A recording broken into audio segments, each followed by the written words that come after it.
اور آج ہمیں خوشی کیوں نہ ہو، آج کی شب میرے اور آپ کے آقا و مولا وہاں تک پہنچے ہیں جہاں کسی کا خیال بھی نہیں پہنچ سکتا۔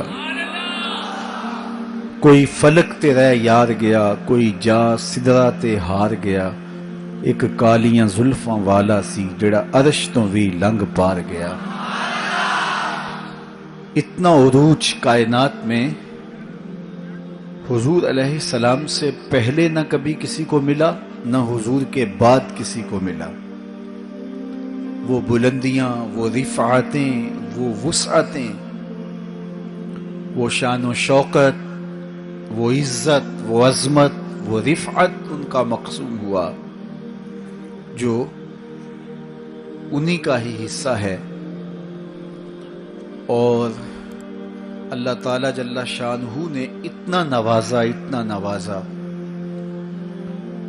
کہ کوئی کمی باقی نہیں رہی، اور حضور کے صدقے سے اس امت کو بھی نواز دیا گیا، بخشش کا وعدہ دے کر اس امت کے لیے 50 نمازوں کا تحفہ دے کے جو بعد میں سمٹ کے 5 رہ گئیں، اور خواتین سورہ بقرہ عطا کر کے اس امت کے دردوں کا درمان کیا اور انہیں سکون اور قرار کی دولت نصیب فرمائی۔ کتاب رحمت قرآن مجید اس واقعہ کو بہت شان و شوکت کے ساتھ بیان کیا ہے کہ وہ ذات پاک ہے جس نے اپنے عبد خاص کو، عبد مکرم کو رات کے مختصر حصے میں مسجد حرام سے مسجد خاص تک، مسجد اقصی تک سیر کرائی، تاکہ وہ اپنے عبد خاص کو، اپنے بندہ خاص کو اپنی قدرت کی نشانیاں دکھائے۔ وہ مسجد اقصی جس کے اطراف میں رحمتیں برستی ہیں، انوار اترتے ہیں اور برکات کا نزول ہوتا ہے، اور پھر مسجد اقصی سے لے کر آسمان تک، اور آسمان سے سدرہ تک، اور سدرہ سے جہاں تک میرے رب نے چاہا اپنے محبوب کو سیر کرائی اور قدرت کے نشانات دکھائے۔ جنت کی سیر کروائی، حضور نے دوزخ کا ملاحظہ کیا، مسجد اقصی میں نبیوں کی امامت کروائی، بیت المعمور میں اللہ کے محبوب کی جلوہ گری ہوئی، انبیاء علیہم السلام سے ملاقاتیں ہوئیں، اور سب سے بڑھ کر اللہ نے اپنے محبوب کو اپنا دیدار عطا فرمایا۔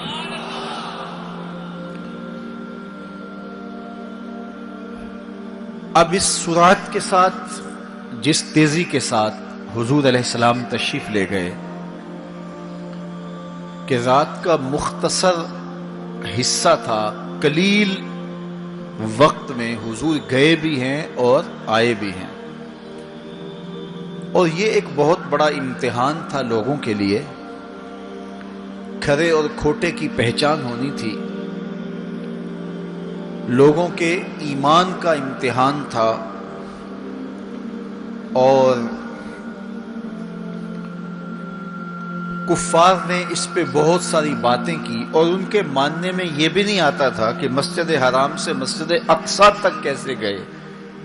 ابو جہل نے گلی گلی جا کے پروپیگنڈا کیا کہ ہمارا کون سا مسجد اقصی میں آنا جانا نہیں ہے، تو 1 مہینہ جاتے ہوئے لگتا ہے، 1 مہینہ آتے ہوئے لگتا ہے، تو چھو کے بھی آنا ہو تو 2 ماہ چاہیے، اور یہ رات کے مختصر وقفے میں وہاں سے ہو کر آنے کی بات کر رہے ہیں، تو یہ کیسے ہم تسلیم کریں، یہ باتیں کیسے مان لیں؟ تو وہ مسجد حرام سے لے کے مسجد اقصی تک حضور علیہ السلام کے جانے اور آنے کو نہیں مانتے تھے، اور ماننے والوں نے کہا سر عرش بھی گئے ہیں اور واپس آئے ہیں، ہم اسے بھی مانتے ہیں۔ ابو جہل نے گلی گلی جا کے کہا اور اس نے یہ سمجھا کہ یہ میرے ہاتھ ایک چیز آ گئی ہے جس سے میں لوگوں کو حضور سے دور کر سکوں، اور وہ پوچھتا پھرتا تھا بتاؤ یہ بات ماننے میں آتی ہے؟ اچانک حضرت ابو بکر صدیق رضی اللہ تعالی عنہ سے ملاقات ہو گئی تو کہا ابو بکر تم ہی بتاؤ، اگر کوئی کہے کہ رات کے مختصر حصے میں گیا بھی ہوں اور پلٹ کے بھی آیا ہوں تو یہ بات ماننے میں آتی ہے؟ تو فرمایا بالکل ماننے میں نہیں آتی، چھو کے بھی آنا ہو تو 2 ماہ چاہیے۔ سمجھا لوہا گرم ہو گیا، اب چوٹ پورے ٹکانے پہ بیٹھے گی، تو کہنے لگا کہ پھر جن کا کلمہ تم پڑھتے ہو انہوں نے یہ دعویٰ کیا ہے۔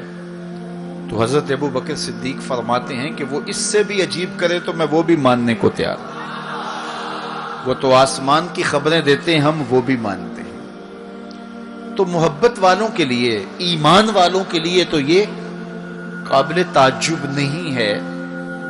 قرآن بتاتا ہے کہ حضرت سلیمان علیہ السلام نے کہا کہ مجھے تخت بلقیس چاہیے، تو ایک جن کھڑا ہو گیا، حضرت یہ خدمت میں سر انجام دیتا ہوں، کب تک لے کر آؤ گے؟ اس نے کہا دوپہر تک لے آؤں گا، مجلس برخاست ہونے سے پہلے پہلے تخت حاضر کر دوں گا۔ اور وہ کوئی ڈبیا نہیں تھی کہ جیب میں ڈال کے لے آنی ہو، وہ تخت اتنا بڑا تھا کہ 60 ہاتھ چوڑا تھا، 80 ہاتھ لمبا تھا اور کئی ہاتھ موٹا تھا، 7 کوٹھڑیوں میں مکفل تھا، پہرے دار کھڑے تھے، 1 مہینے کی مسافت پہ تھا۔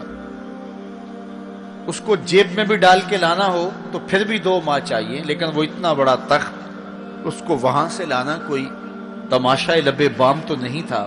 لیکن جن نے کہا حضرت میں مجلس برخاست ہونے سے پہلے پہلے وہ تخت حاضر کر دیتا ہوں۔ قرآن نے ساری تفصیل سورہ النمل میں بیان کی۔ اب کتنی بڑی پیشکش تھی، لیکن حضرت سلیمان نے کہا نہیں، مجھے اس سے بھی پہلے چاہیے۔ پھر وہ اٹھا جس کے سینے میں کتاب اللہ کا علم تھا، قال الذی عندہ علم من الکتاب۔ مفسرین نے ان کا نام آصف بن برخیہ بتایا ہے، جو حضرت سلیمان کا صحابی تھا۔ اس نے کہا حضرت میں یہ سعادت اپنے ذمہ لینا چاہتا ہوں، آپ کو اگر جلدی چاہیے تو میں لے آتا ہوں۔ تو آپ نے فرمایا وہ تو دوپہر تک کا ٹائم دے رہا، بتاؤ تم کب لاؤ گے؟ تو وہ شخص جو زبور کا عالم تھا اور حضرت سلیمان علیہ السلام کا صحابی تھا، وہ بولا انا آتی کا بہی قبل ان یرتد الیک طرفک، حضور آپ آنکھ بعد میں جھپکیں گے، تخت پہلے حاضر ہوگا۔ اور حضرت سلیمان نے ابھی آنکھ جھپکی نہیں تھی، تخت سامنے پڑا ہوا تھا۔ بے ساختہ پکارا ھذا من فضل ربی، یہ میرے رب کا فضل ہے کہ جس نے میرے ماننے والے کو یہ روحانی طاقت اور توانائی نصیب کر دی۔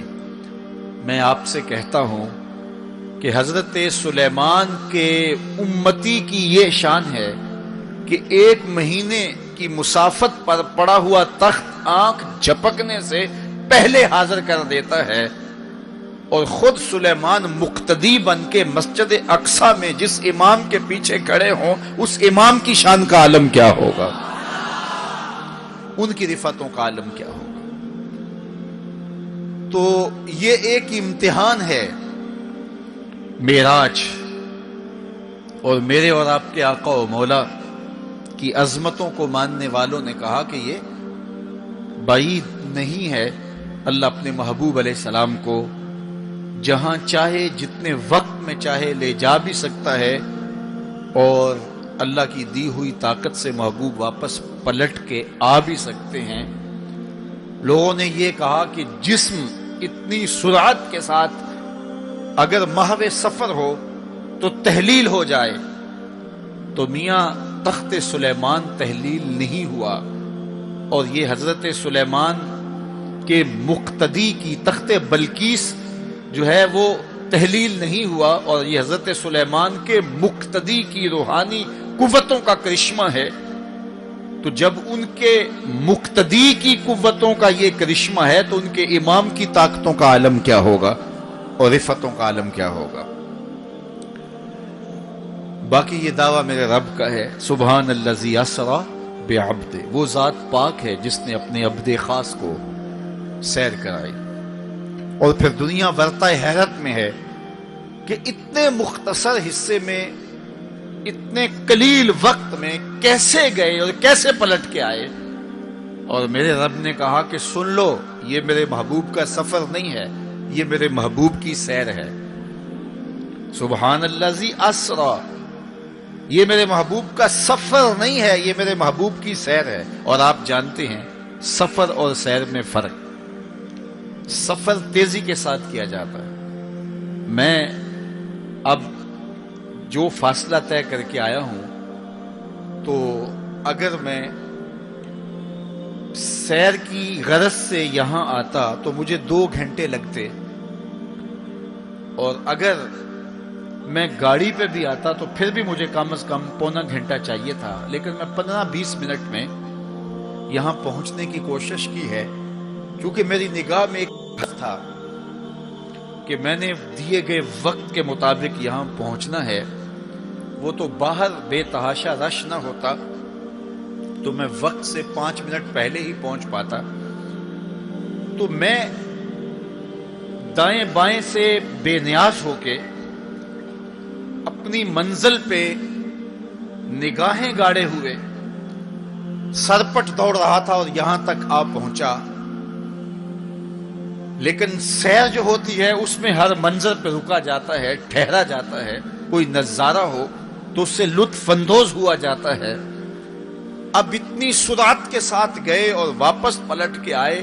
میرا رب کہتا ہے یہ میرے محبوب کا سفر نہیں تھا، یہ میرے محبوب کی سیر تھی. کیا سمجھو گے میرے محبوب کو؟ جس کی سیر تمہاری سمجھ میں نہیں آتی، اگر وہ سفر کرے تو پھر کیسے سمجھو گے؟ یہ تو ابھی سیر ہے اور تم ورطہ حیرت میں ہو. کیسے گئے، کیسے آئے؟ عقل والے کہتے ہیں کہ زمین، سطح زمین سے لے کر 44 میل تک ہوا ہے، اس کے بعد کرۂ خلا ہے، پھر کرۂ زمہریر ہے، پھر کرۂ نار ہے، پھر آسمان میں خرق و التیام ممکن نہیں، جسم کا صعود ممکن نہیں ہے، آسمان میں دروازے نہیں ہیں، آسمان ٹوٹ نہیں سکتا، پھٹ نہیں سکتا، تو کیسے کوئی آسمان سے گزر سکتا ہے؟ تو کیسے چلے گئے؟ ہم کہتے ہیں کہ حضرت آدم ماں حضرت حوا کے کیسے آئے؟ یہ رکاوٹیں ان کے راستے میں بھی تو تھیں.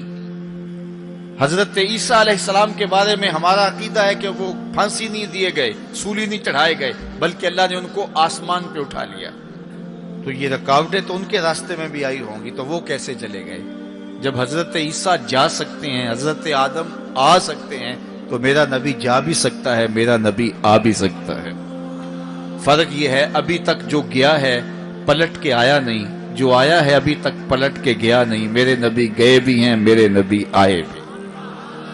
سی راز معراج محبتاں دا نہیں سی کسے دی سمجھ وچ آن والا، سدیا طالب تے گیا مطلوب ہوتے، جبرائیل سی صد لے جان والا، بازے آخدے بن دروازیاں تو کیویں پہنچیا عرش تے جان والا، ابر عقل نو ایتھے دخل کیے جانے جان والا یا لے جان والا. یہ میرے رب کا دعویٰ ہے، اپنے محبوب کو سیر میں نے کروائی. تو کائنات میں جن رفعتوں تک، جن بلندیوں تک میرے حضور پہنچے. اچھا سیر کروائی کیوں؟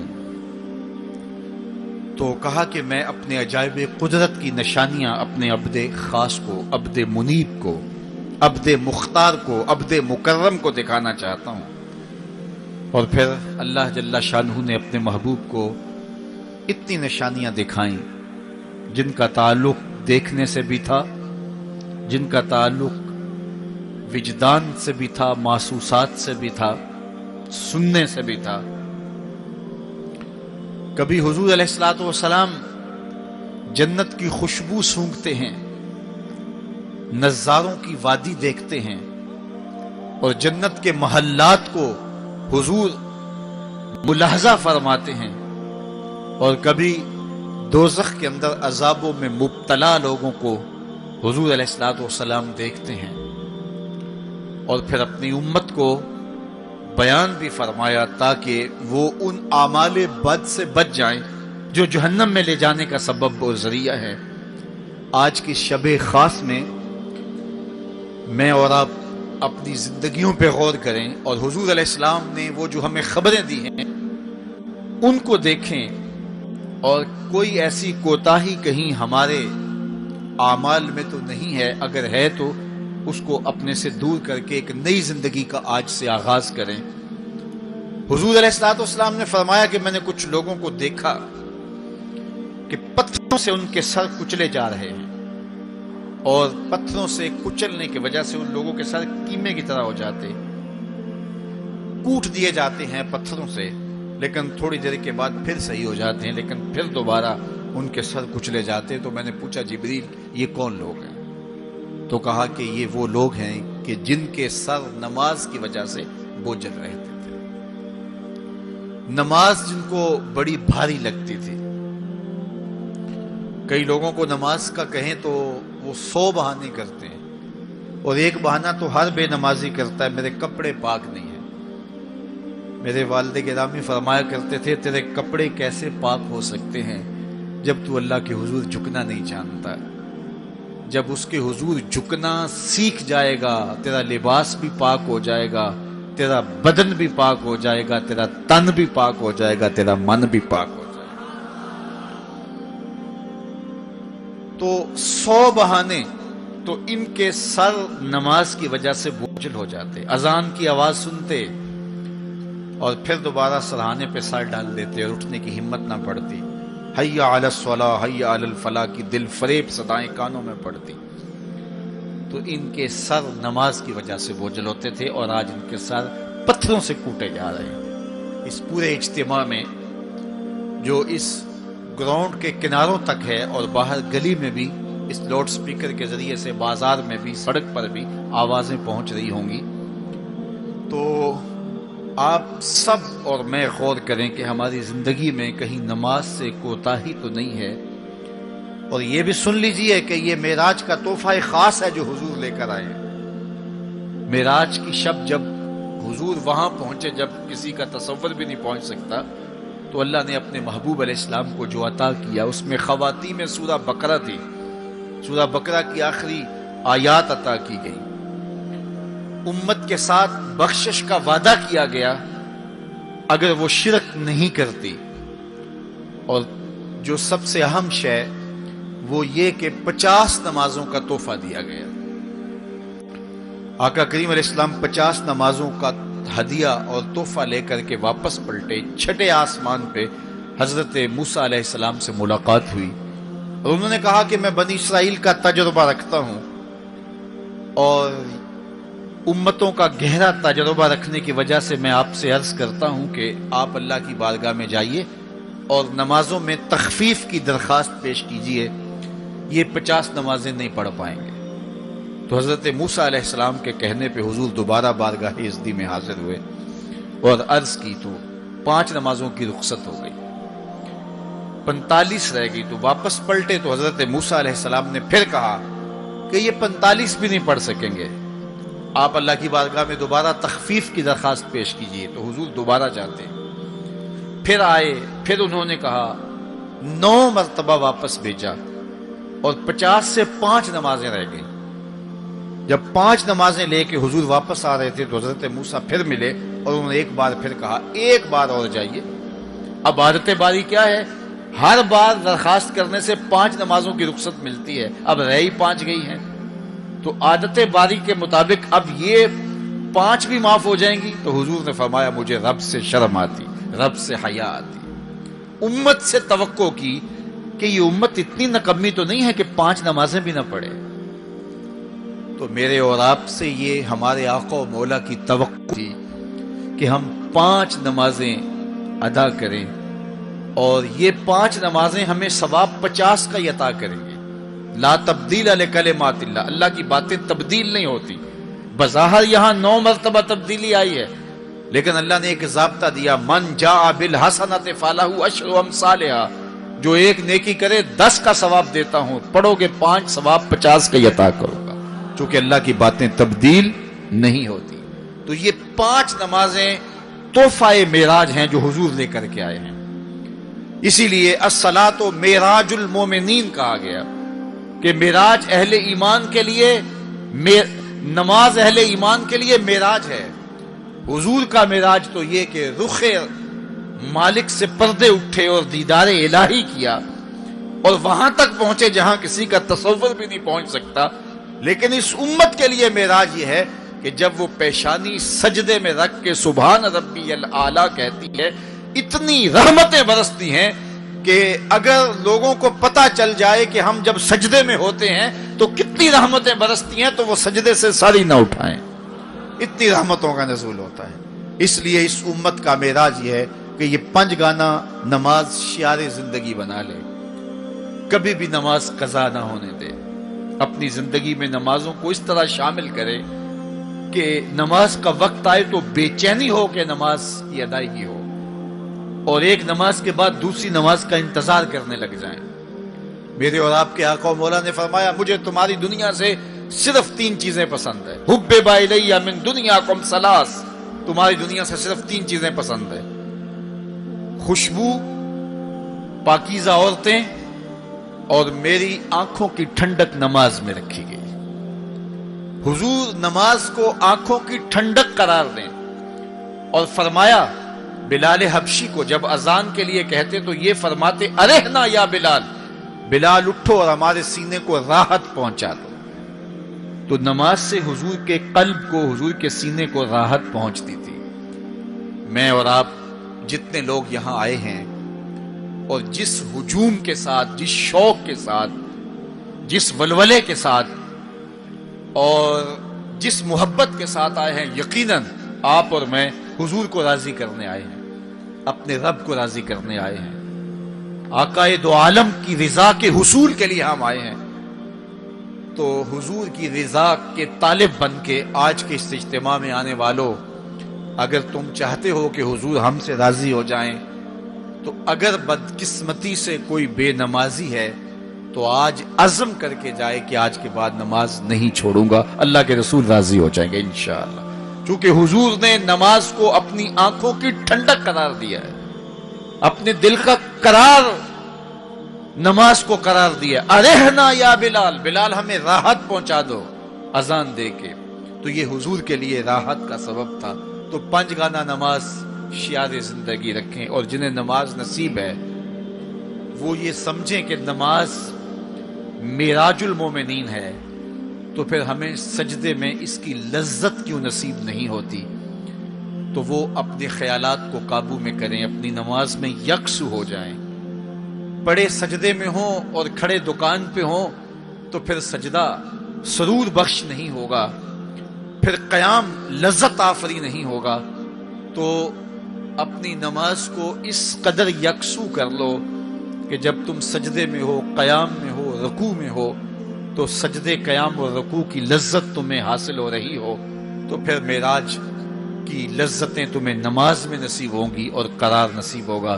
تو کہا میں نے کچھ لوگوں کو دیکھا کہ ان کے سر کوٹے جا رہے ہیں، اور میں نے پوچھا یہ کون لوگ ہیں؟ تو کہا یہ وہ لوگ ہیں کہ جو نماز نہیں پڑھا کرتے تھے، جن کے سر نماز سے بوجھل رہتے تھے۔ پھر کچھ لوگوں کو دیکھا معراج کی شب، فرماتے ہیں کہ ان کے آگے اور پیچھے چیتھڑے بندھے ہوئے ہیں، اور وہ کانٹے دار جھاڑیاں تھوہر کھا رہے ہیں، کڑوی جھاڑیاں کھا رہے ہیں، اور گرم پتھر چاٹ رہے ہیں اور کھا رہے ہیں۔ تو میں نے پوچھا کہ یہ کون بد نصیب لوگ ہیں؟ تو کہا یہ وہ لوگ ہیں جو اپنے مال کا صدقہ نہیں دیا کرتے تھے، مال کی زکوٰۃ نہ ادا کرنے والے سخت عذاب میں مبتلا ہوں گے اور اللہ کے قہر و غضب کا شکار ہوں گے۔ اور پھر فرمایا میں نے ایسے لوگوں کو بھی دیکھا کہ جن کے سامنے انواع و اقسام کے کھانے پڑے ہوئے ہیں، ہنڈیا کے اندر اچھے تازہ اور خوشبودار معقولات موجود ہیں لیکن وہ ان کو نہیں لے رہے، بلکہ بدبودار سڑا ہوا گوشت کہیں پڑا ہے اور وہ اس کو اٹھا اٹھا کے کھا رہے ہیں۔ تو مجھے حیرت ہوئی، تو میں نے جبریل سے پوچھا کہ یہ کون بد نصیب لوگ ہیں کہ ان کے سامنے بھنا ہوا تازہ گوشت موجود ہے، خوشبودار گوشت موجود ہے، لیکن یہ اس بدبودار اور متعفن میں ہاتھ مار رہے ہیں۔ تو کہا یہ آپ کی امت کے وہ بد نصیب لوگ ہیں کہ جن کو پاک طاہر اور پاکیزہ بیویاں میسر تھی، لیکن اس کے باوجود وہ ناپاک عورتوں کے بستروں پہ راتیں بسر کرتے تھے۔ دور موجود کے اندر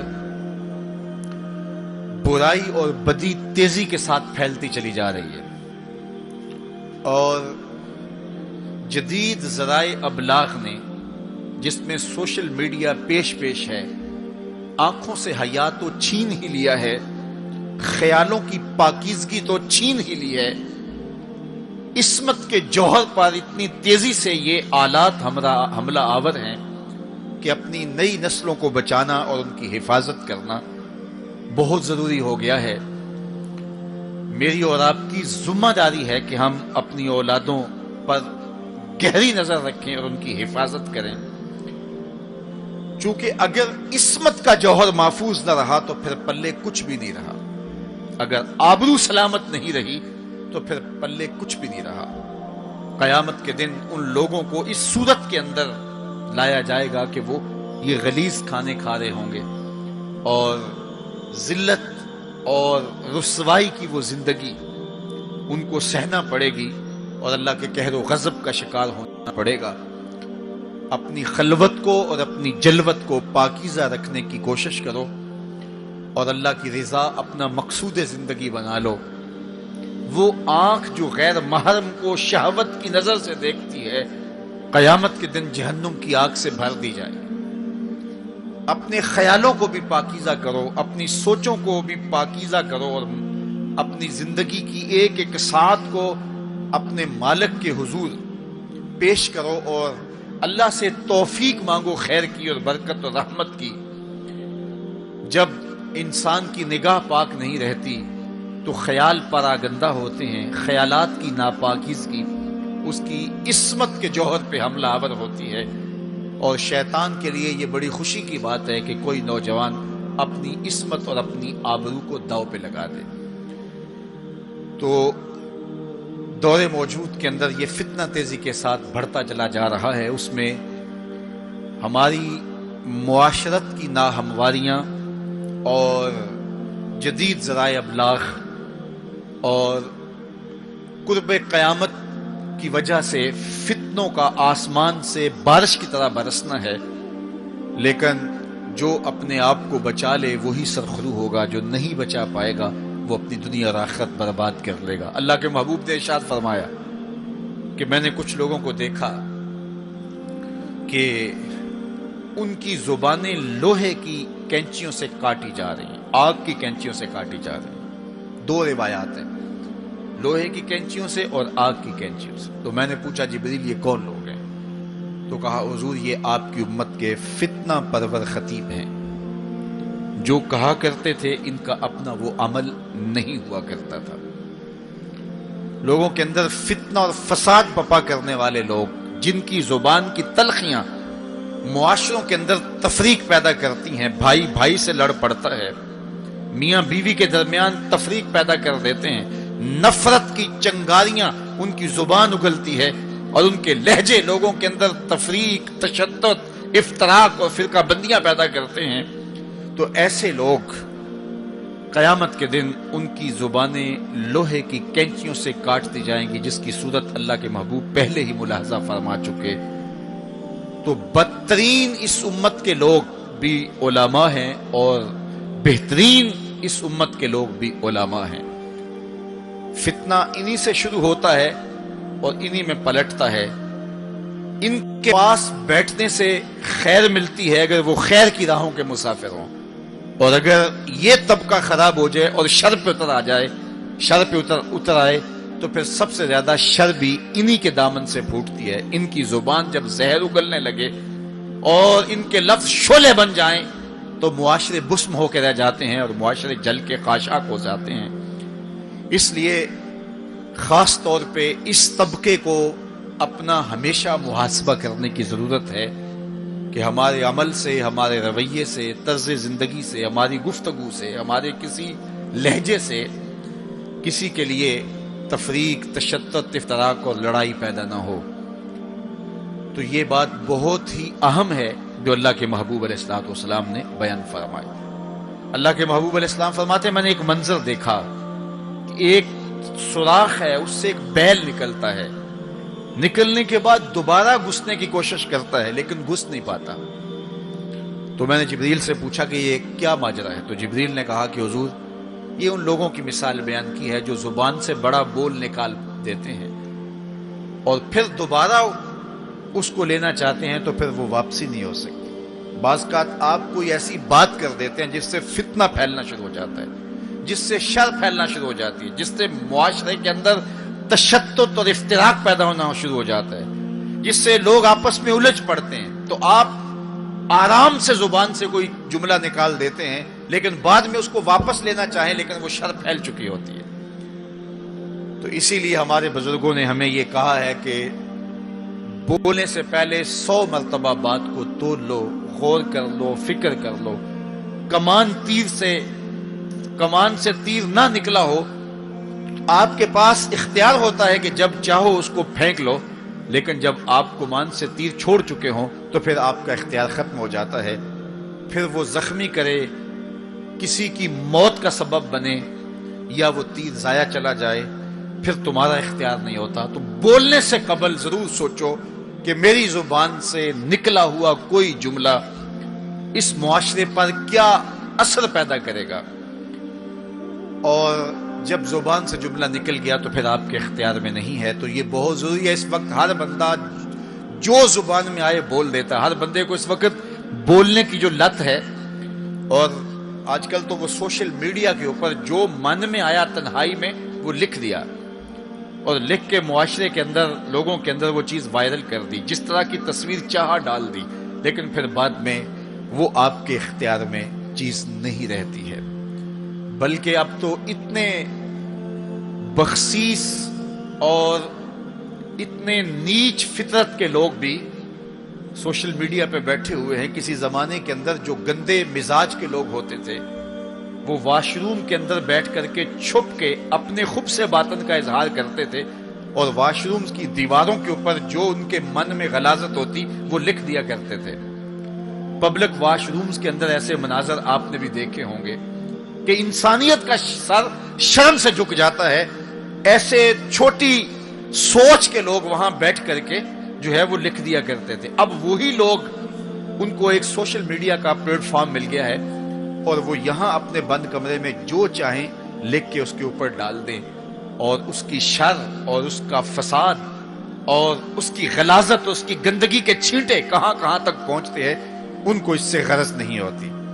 تو ایک ایک حرف جو زبان سے نکلتا ہے، تمہارا قلم سے نکلا ہوا ایک ایک جملہ، اس کا حساب ہونا ہے قیامت کے دن۔ ایک ایک چیز کے بارے میں پوچھا جائے گا۔ اور آج اگر تم سوشل میڈیا پہ کوئی بات چھوڑتے ہو، یا کسی مجمع عام کے اندر کوئی بات کرتے ہو، یا تنہائی کے اندر کوئی بات کرتے ہو اور پھر اس کی شر پھیلتی ہے، تو وہ شر تو پھر سفر کرتی رہے گی۔ تم اب وہ جملے کہنے چھوڑ بھی دو، تم اپنا وہ اکاؤنٹ بند بھی کر دو، لیکن وہ شر، وہ غلاظت، وہ گندگی، وہ چھینٹے جو اڑے تھے وہ آگے بڑھتے رہیں گے، اور اس کا گناہ تمہارے نامہ اعمال میں، تمہارے کھاتے میں درج ہوتا رہے گا، حتیٰ کہ تم مر بھی گئے تو پھر بھی تمہارے نامہ اعمال کے اندر وہ سب کچھ اترتا رہے گا۔ اس لیے اپنے آپ کو محتاط کرنے کی ضرورت ہے، اور اپنے ایک ایک لمحے کو محفوظ کرنے کی ضرورت ہے۔ اپنے وقت کو قیمتی جانو، اپنی زبان کو کھولنے سے قبل 100 بار سوچو کہ جو میں لفظ کہہ رہا ہوں وہ کیا مجھے کہنا چاہیے یا نہیں۔ میرے اور آپ کے آقا و مولا نے فرمایا جو اللہ اور پچھلے دن پر ایمان رکھتا ہے وہ خیر کی بات کہے ورنہ چپ رہے، اس کا چپ رہنا اس کے لیے بہتر ہے، اور اگر وہ کہنا چاہتا ہے تو وہ خیر کی بات کہے۔ تو فرمایا میں نے وہاں بیل نکلتے ہوئے دیکھا، اور پھر دوبارہ گھسنا چاہتا ہے تو گھس نہیں پاتا۔ تو کہا جبریل نے کہ یہ وہ بول ہے جو زبان سے نکالا جا چکا ہے، اب دوبارہ زبان میں اس کو داخل نہیں کیا جا سکتا۔ اور مختلف صورتیں حضور نے دیکھی، لوگوں کو عذابوں کے اندر مبتلا دیکھا، لوگوں کو تکلیفوں کے اندر مبتلا دیکھا، کسی کو خون کی نہر کے اندر غوطے کھاتے دیکھا، کسی کے پیٹ کے اندر سانپ دیکھے۔ اور جبریل سے پوچھا تو جبریل نے عرض کی یا رسول اللہ یہ سود خور ہے، یا رسول اللہ یہ حرام کھانے والا ہے، یہ فلاں جرم کا مرتکب شخص ہے۔ تو وہ صورتیں حضور علیہ السلام کو دکھائی گئی اور وہ مناظر حضور کو دکھائے گئے۔ اور دوسری جانب جنت میں حضور نے ان خوش نصیب لوگوں کو بھی دیکھا کہ جن کی نیکیوں کی وجہ سے وہ اللہ کی رحمتوں کے حصار میں ہیں۔ ایک شخص کو دیکھا جو نور عرش میں ڈوبا ہوا ہے اور وہ نور ہی نور میں ہے۔ اللہ اکبر۔ تو جبریل سے حضور نے پوچھا یہ کون شخص ہے؟ تو جبریل امین نے اس کی 3 خوبیاں بیان کی، ان میں سے ایک خوبی یہ تھی کہ وہ اپنے والدین کا فرما بردار ہے۔ حضور علیہ السلام نے معراج کی شب بہت نظارے دیکھے، جنت دوزخ کو مشاہدہ کیا۔ حضور نے انبیاء علیہ السلام سے ملاقاتیں کی۔ پہلے آسمان پہ حضور علیہ السلام نے حضرت آدم علیہ السلام کو دیکھا، دوسرے آسمان پہ دیگر حتیٰ کہ 7ویں آسمان تک مختلف نبیوں کو دیکھا، اور پھر اس کے بعد حضور علیہ السلام 7 آسمانوں سے گزرتے ہوئے جب سدرۃ المنتہا پہ پہنچے تو جبریل امین نے کہا کہ حضور اب اس سے آگے میں نہیں جا سکتا۔ اللہ اکبر۔ پھر سبز نوری تخت آیا جس پہ حضور جلوہ فراز ہوئے، رف نامی اس تخت پہ حضور بیٹھے، پھر حضور وہاں تک پہنچے جہاں کسی کا خیال بھی نہیں پہنچ سکتا۔ خرد سے کہہ دو کہ سر جھکا لے، گماں سے گزرے گزرنے والے، یہاں خود پڑے ہیں جہت کو لالے، کوئی کیا بتائے کدھر گئے تھے، سراغ عین و متا کہاں تھا، نشان کیف و الا کہاں تھا، نہ کوئی ساتھی نہ کوئی راہی، نہ سنگ منزل نہ مرحلے تھے، کمان امکان کے جھوٹے نقطوں تم اول آخر کے پھیر میں ہو، محیط کی چال سے پوچھو کدھر سے آئے کدھر گئے تھے، کوئی حد ہے ان کے عروج کی، بلغل اولاب کمالے۔ حضور علیہ السلام فرماتے رأیت ربی فی احسن صورہ۔ اللہ اکبر۔ سب سے بڑی دولت جو حضور نے ملاحظہ کی، سب سے بڑا نور جو حضور نے دیکھا، سب سے بڑی قدرت کی نشانی جو حضور نے دیکھی، وہ یہ تھا کہ حضور نے سر کی آنکھوں سے اپنے رب کا دیدار کیا۔ نور ہی نور، اجالے ہی اجالے، روشنیاں ہی روشنیاں۔ اللہ اکبر۔ خود بلایا محبوب کو اور اپنا جلوہ دکھایا۔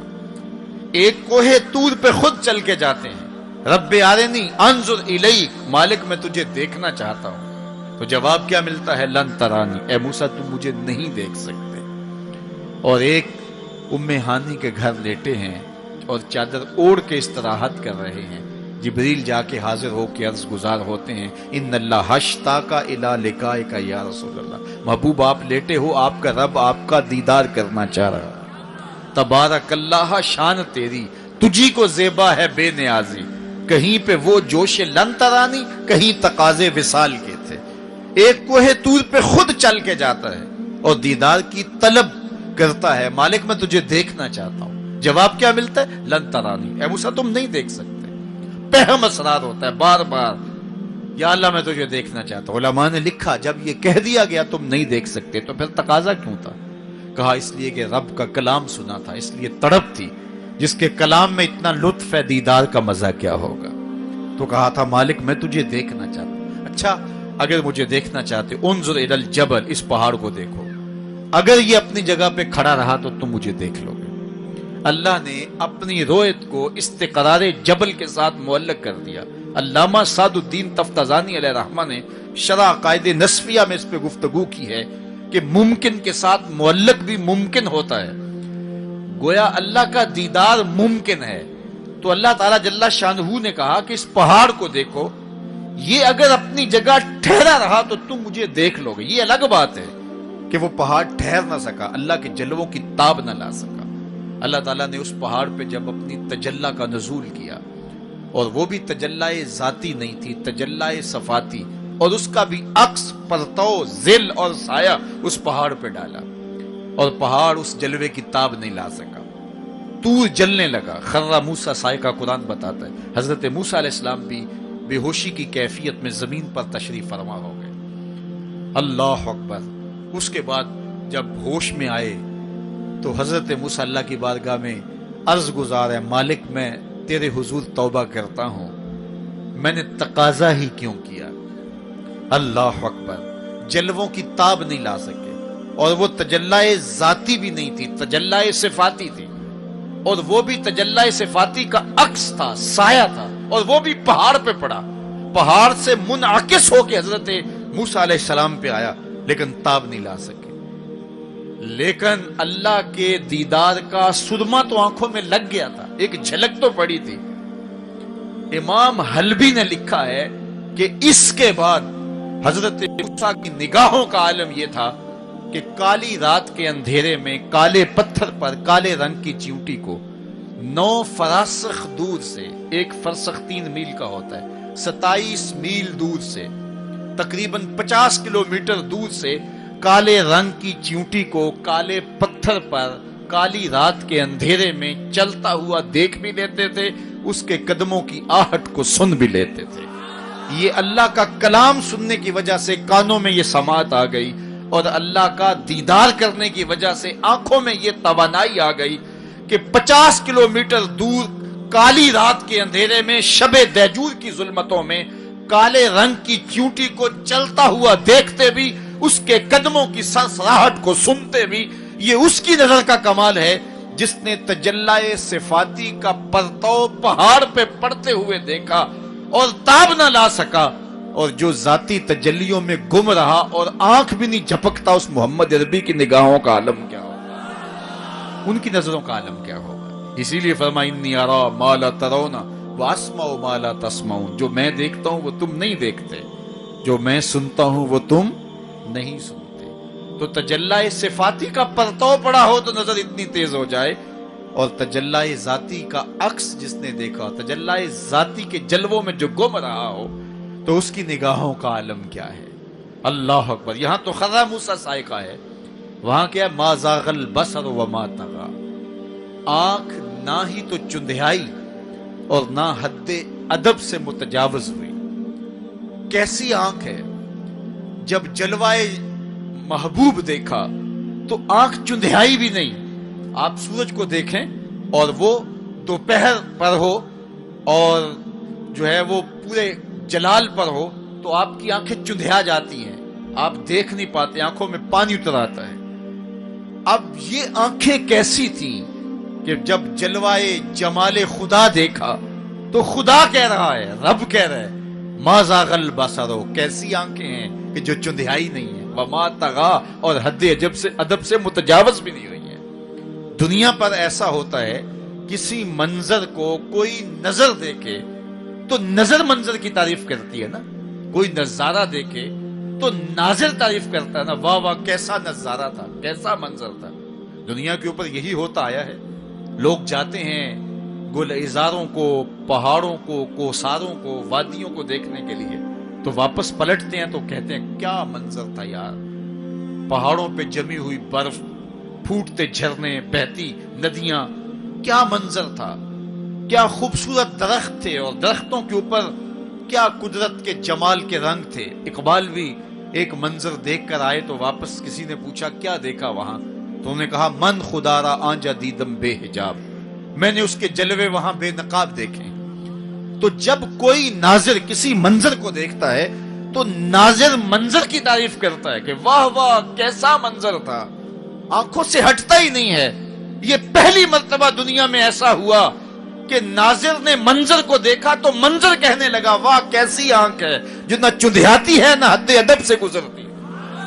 یہ پہلی بار ایسا ہوا، ما زاغ البصر وما طغی۔ تو محبوب کریم نے، اللہ اکبر، اگر یہ کہا جائے کہ حضور کی روح نے معراج کیا تھا، یہ خواب دیکھی تھی، تو یہ آیت اس کی دلیل ہے کہ جب خواب دیکھی جاتی ہے تو یہ آنکھیں بند ہوتی ہیں۔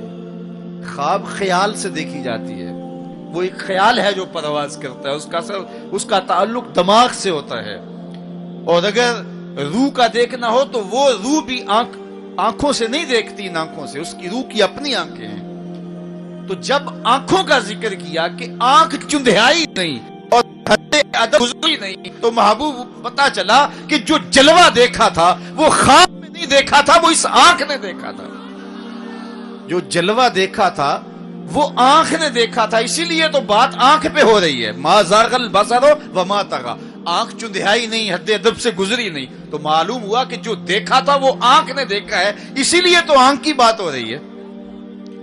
اور پھر ایک اور بات سنو، آگے قرآن کہتا ہے ما کذب الفؤاد ما رأى. جو آنکھ نے دیکھا دل نے اس کی تکذیب نہیں کی. یعنی جب آنکھ نے وہ جلوہ دیکھا تو آنکھ نے دل سے پوچھا کہ یہ وہی ہے، چونکہ دل میں تو وہ پہلے ہی رہتا تھا، دل میں تو بسیرے پہلے ہی تھے، دل میں تو پہلے ہی تھے. دیکھو کسی نے کسی کو نہ دیکھا ہو اور وہ کسی کے ساتھ اس کو دیکھنے جائے، تو جس کے ساتھ وہ دیکھنے گیا اس نے دیکھا ہو تو اس کو لگے کہ یہ وہی ہے، تو وہ اس سے پوچھتا ہے جناب یہ وہی ہے. تو اس نے دیکھا ہو تو وہ تصدیق کر دیتا. اور اگر اس نے بھی نہ دیکھا ہو تو پھر اسے کوئی پوچھتا بھی نہیں، چونکہ ہم بھئی ایک جیسے ہیں، تم نے بھی نہیں دیکھا میں نے بھی نہیں دیکھا. تو جب کسی نے پہلے دیکھا ہوا ہو تو پھر دوسرا اس کو پوچھتا ہے ہاں وہی ہے، اور وہ کہتا ہے ہاں وہی ہے. اور وہ یہ تب کہہ سکتا ہے کہ اس نے پہلے دیکھا ہو. جب جمال الہی کو نگاہ مصطفیٰ نے دیکھا تو نگاہ نے دل سے پوچھا یہ وہی ہے، یہ وہی ہے جو دل میں درد بن کے رہتا ہے، یہ وہی ہے. ما کذب الفؤاد ما رأى. قرآن بتاتا ہے جب آنکھ نے پوچھا نا دل سے تو دل نے تکذیب نہیں کی، دل نے کہا ہاں یہ وہی ہے. اب یہاں ایک جملہ کہتا ہوں اور میری تقریر یہاں اختتام کو بھی پہنچ جائے گی، تو یہ آپ کے لیے کافی کبھی غذا ہوگی اور روح کو سرشار رکھے گی. اور وہ یہ کہ جو دل میں رہتا ہو وہ آنکھوں کے سامنے آئے، اسے تو معراج کہتے ہیں. جو دل میں بستا ہو وہ آنکھوں کے سامنے آ جائے، اسے ہی تو معراج کہتے ہیں. اس لیے دل نے تو پہلے ہی دیکھا تھا، دل میں تو وہ پہلے ہی رہتا تھا. آج شب جو ہے وہ آنکھ نے دیکھا تو آنکھ جو ہے وہ تڑپ کے دل سے پوچھتی ہے وہی ہے. اللہ اکبر. تو پھر آنکھ نے جب پوچھا تو دل نے ما کذب الفؤاد، دل نے تکذیب نہیں کی بلکہ دل نے تصدیق کی. اللہ اکبر. قرآن پوچھئے، قرآن کہتا ہے افتمارونہ علی ما یری. تم بحث کر رہے ہو، لڑ رہے ہو، الجھ رہے ہو آپس میں اس پر کہ جو اس نے دیکھا، تم دیکھنے پہ الجھ رہے ہو. وَلَقَدْ رَآهُ نَزْلَةً أُخْرَى. جو پھر اس نے 2 بار دیکھا. تم ایک بار کی بات کر رہے ہو، اس نے 2 بار دیکھا. اللہ اکبر. ما کذب الفؤاد ما رأى. آنکھ کیسی ہے؟ حد ادب سے آگے نہیں گزرتی، چندھیاتی بھی نہیں ہے. بات ساری آنکھ کی ہو رہی ہے تو پھر بات خواب کی کہاں آ گئی؟ آنکھ کی بات ہو رہی ہے، آنکھ ہی دل سے پوچھ رہی ہے. تو بار بار آنکھ کی بات ہو رہی ہے. آنکھ نے دیکھا، آنکھ نے دیکھا. اچھا صرف دیکھا ہی کوئی بات نہیں ہوئی؟ اللہ اکبر. صرف دیکھا ہی کوئی بات نہیں ہوئی؟ قرآن سے پوچھتے ہیں، سورہ نجم اٹھاتے ہیں فَأَوْحَى إِلَىٰ عَبْدِهِ مَا أَوْحَىٰ. کہاں باتیں بھی ہوئی تھی. اللہ اکبر. اب ساری توجہ ادھر ہوگی. کیا بات ہوئی؟ اعلامیہ کیا جاری ہوا؟ یہ مرکزی نقطہ ہے نا. ملاقات ہوئی ہے، اب کان کھڑے ہو گئے. پھر کوئی بات بھی ہوئی؟ جواب آیا ہاں ہوئی. فَأَوْحَىٰ. ہاں بات ہوئی. فَأَوْحَىٰ إِلَىٰ عَبْدِهِ. اس نے اپنے بندے سے کوئی بات کی. اب سماعتیں رک گئیں، سانسیں بھی رک گئیں. اب سنیں تو صحیح کیا بات ہوئی. اب سنو کیا بات ہوئی. اور اس بات پہ بات ہی ختم ہے. کیا لفظ ہیں اور کیا قرآن کا اسلوب ہے. قرآن تو واقعی اللہ کا کلام ہے. پھر ذرا سنیے ذرا کیا منظر ہے، لطف کیا ہے کہ ملاقات ہوئی. ملاقات کو قرآن بیان کر رہا ہے. آنکھ جھپکی نہیں ہے، بات قرآن بتا رہا ہے. آنکھ نہ جھپکی ہے نہ حد ادب سے آگے گزری ہے. یہاں ایک اور بات عرض کرنا چاہوں گا. حد ادب سے آگے نہیں گزری، حد ادب سے متجاوز نہیں ہوئی. تو یہ جملہ بتاتا ہے یہ جبریل سے ملاقات کی بات نہیں بتائی جا رہی، یہ رب سے ملاقات کی بات بتائی جا رہی ہے۔ یہ حد ادب کی جو بات ہے، اس بات کو سمجھیں۔ پھر کہا، آنکھ نے پوچھا دل سے، دل نے کہا ہاں یہ وہی ہے۔ اللہ اکبر، آگے بڑھے، اب بات بھی کوئی ہوئی، کہا فَأَوْحَىٰ إِلَىٰ عَبْدِهِ، اس نے اپنے بندے سے کوئی بات کی تھی، کوئی وہی کہتے ہیں اشارہ سریہ خفیہ، سرگوشی جسے کہتے ہیں، کسی کے کان میں کوئی بات کرنا۔ تو کہا پھر اس نے اپنے بندے سے کوئی بات بھی کی، کان کھڑے ہو گئے، سماعتیں رک گئی، سانسیں رک گئی، کیا بات ہوئی؟ جواب آیا ما اوہا، تمہیں کیا لگے جو بھی ہوئی، کرنے والے نے کی، سننے والے نے سنی۔ فاوہا الی عبدہ، اس نے اپنے عبد خاص سے پھر کوئی بات کی، کان رکے، جواب آیا ما اوہا، جو بھی ہوئی، جو بھی ہوئی کرنے والا جانے یا سننے والا جانے۔ سی راز میراج محبتاں دا نہیں کسے دی سمجھ وچ آن والا، سدیا طالب تے گیا مطلوب ہوتے، جبرائیل سی صد لے جان والا، بازے آخدے بن دروازیاں تو کمیں پہنچیا عرش تے جان والا، ابر عقل نو ایتھے دخل کیے، جانے جان والا یا لے جان والا۔